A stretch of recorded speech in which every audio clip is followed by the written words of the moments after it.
Foi lançado também em Varginha nesta semana a pré-candidatura a deputado federal do nosso ex-ouvidor-geral do Estado, Adson Ribeiro. O Adson está aqui hoje conosco para falar um pouquinho a respeito dos projetos, aí, planos futuros. Vamos começar falando da situação do nosso Estado, um momento difícil, um momento de crise até muito delicado para os municípios.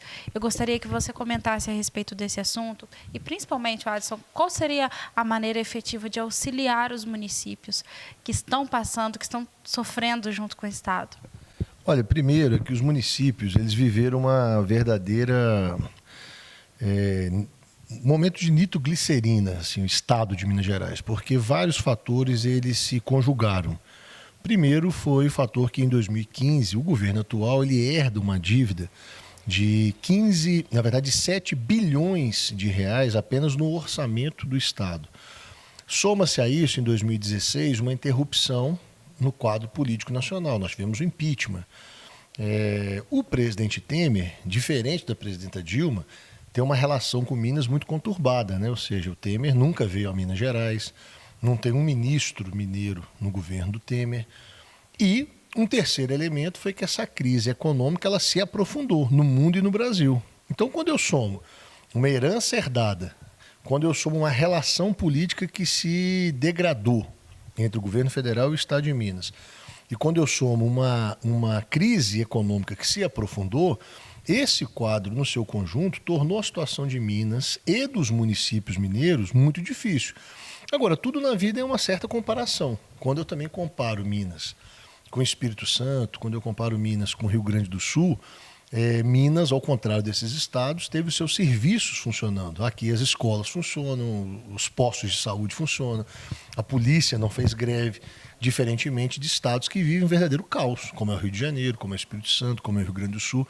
Então, realmente, é essa situação de dificuldades, mas o governo tem agora uma perspectiva de, a partir de abril, ter uma receita melhor e que propicia a ele regular os repasses para os municípios, especialmente repasses ligados à saúde, ao IPVA, o ICMS, que em 31 de dezembro foi pago integralmente a todos os municípios, para que ele possa ter algum tipo de retomada de investimento, de desenvolvimento econômico, mas, sobretudo, esse problema que é emergencial, que é não atrasar repasses para os municípios.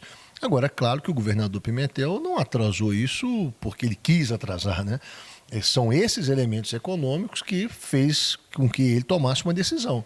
Ou manter os serviços básicos funcionando, como tem que funcionar, e isso ocasionar algum atraso de repasse, ou se ele não tivesse uma rédea muito firme nessa condução, o Estado poderia estar parecido com, como eu disse, está hoje o Espírito Santo, o Rio de Janeiro, o Rio Grande do Sul. Agora, você falando de desenvolvimento regional, você coordenou, né, a secretaria que era responsável pelos fóruns regionais de Minas.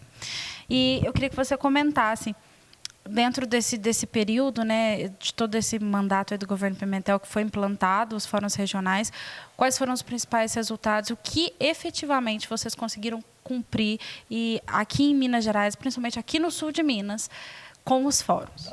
Tem duas questões que são importantes ligadas aos fóruns. O primeiro é o caráter democrático dos fóruns, né?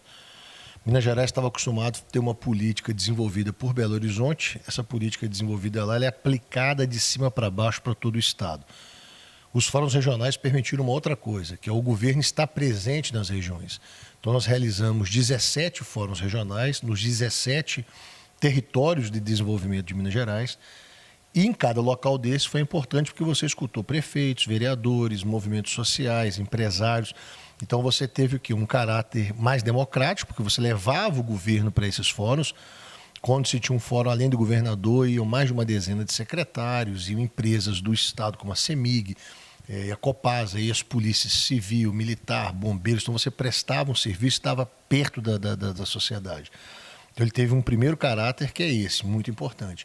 E o segundo foi identificar, num cenário de crise econômica, quais eram as prioridades e como você atender essas prioridades. Então, eu poderia citar desde conclusão de asfalto e pavimentação ligando cidades que tinham estrada de chão, até policiamento, até viaturas que foram entregues em cada região do estado. Para nós encerrarmos aqui, falamos da dificuldade econômica, da situação econômica do Brasil que acabou dificultando para nós aqui em Minas Gerais.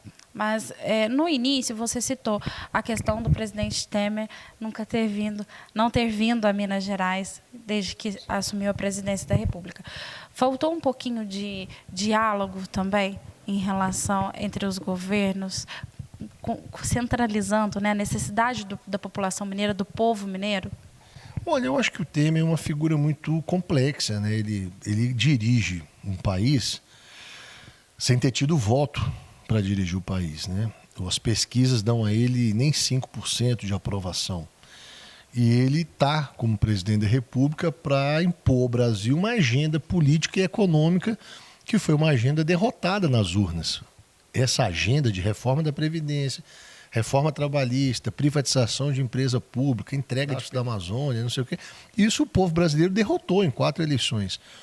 Ele não vê em Minas, já é um absurdo por si mesmo, né? Ou seja, como um presidente da República com 2 anos de mandato, ele não pisa no segundo estado da nação, que é Minas Gerais. Como não tem um ministro mineiro na história da República, é a primeira vez que não tem um ministro de Minas Gerais. Então, assim, faltou diálogo? Eu não sei se faltou diálogo com o governo federal. Eu acho que o Temer, de forma intencional, para fazer uma disputa política, porque o governador Pimentel é sabidamente uma pessoa ligada à presidenta Dilma, era ligada à presidenta Dilma, ele boicotou Minas Gerais. Eu acho que ele, infelizmente, hoje, ele não tem condições de vir em Minas. A população mineira repudia muito o presidente Temer. Agora, não foi uma falta de diálogo, eu acho que foi algo pensado por ele e que, infelizmente, como você bem disse, tem prejudicado muito a população mineira.